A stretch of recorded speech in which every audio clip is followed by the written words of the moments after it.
Leluhur kita tidak menghafal ayat-ayat suci, tapi mereka menghayati hidup dengan penuh hormat.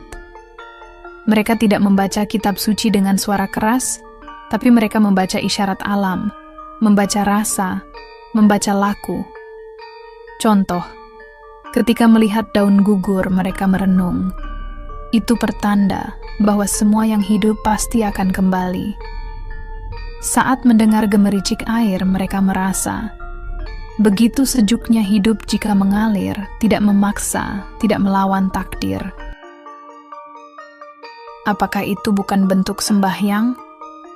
Mereka tidak menyebut nama-nama Tuhan dengan keras. Tapi setiap tarikan napas, setiap langkah adalah pengingat akan kebesaran Sang Pencipta. Leluhur Jawa mengenal siraman roso.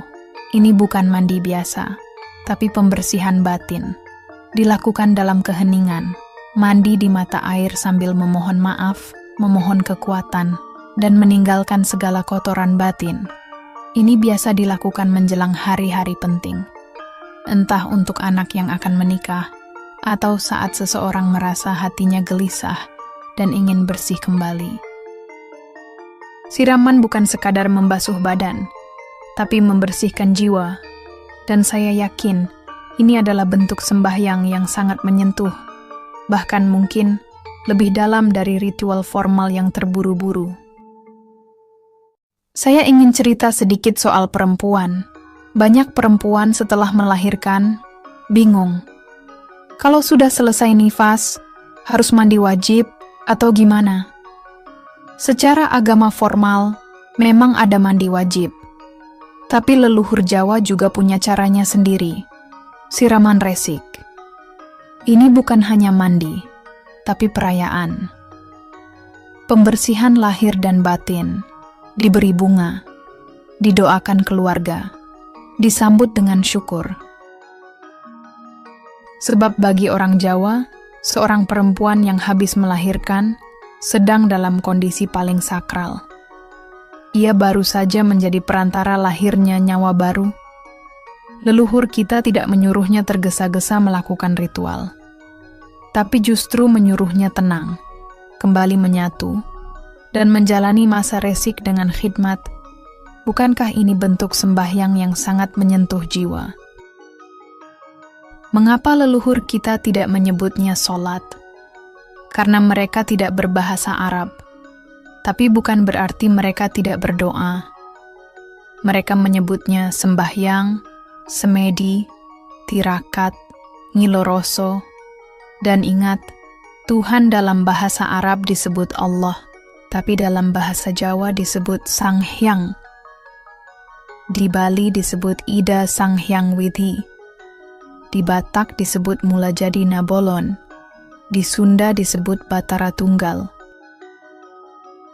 Tapi semua mengarah ke satu, Yang Maha Esa. Jadi kalau seseorang menyebut Sang Hyang atau Gusti, lalu Anda bilang dia tidak bertuhan, itu seperti orang Prancis bilang orang Indonesia tidak bertuhan, karena tidak menyebut Dieu, Tuhan dalam bahasa Prancis.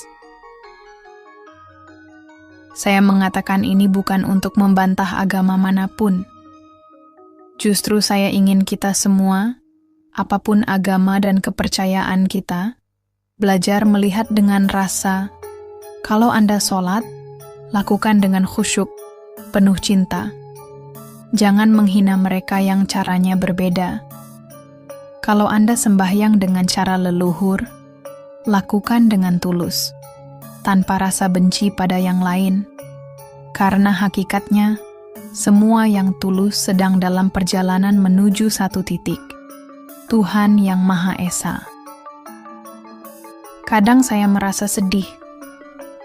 Bayangkan bagaimana leluhur kita disalahpahami, dituduh musyrik, dianggap tidak sembahyang, padahal mereka hidup dengan sangat halus.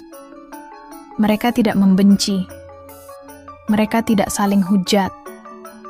Mereka tahu cara menjaga keharmonisan dengan alam, dengan sesama, dan dengan yang tak kasat mata. Saya membayangkan seorang simbah saya duduk di depan tungku, membakar kayu sambil bergumam, Ya Gusti, kawula nyuwun pangapura. Bahkan suaranya tidak terdengar, tapi saya yakin Tuhan mendengarnya, dan saya yakin itu adalah sembahyang yang paling suci. Kadang kita lupa bahwa leluhur kita bukan hanya mewariskan budaya, tetapi juga hikmah. Di balik tarian tradisional, upacara adat, sesaji, hingga tembang macapat, semua itu bukan hanya tontonan, tapi juga bentuk doa, bentuk sembahyang yang sangat dalam.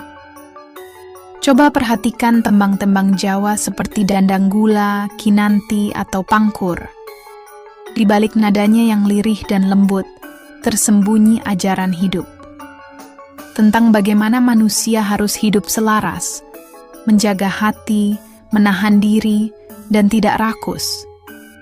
Semua itu bagian dari sembahyang. Karena sembahyang bukan hanya soal memuja Tuhan, tapi juga memuja nilai-nilai Tuhan. Kasih sayang, ketenangan, kesabaran, dan kejujuran.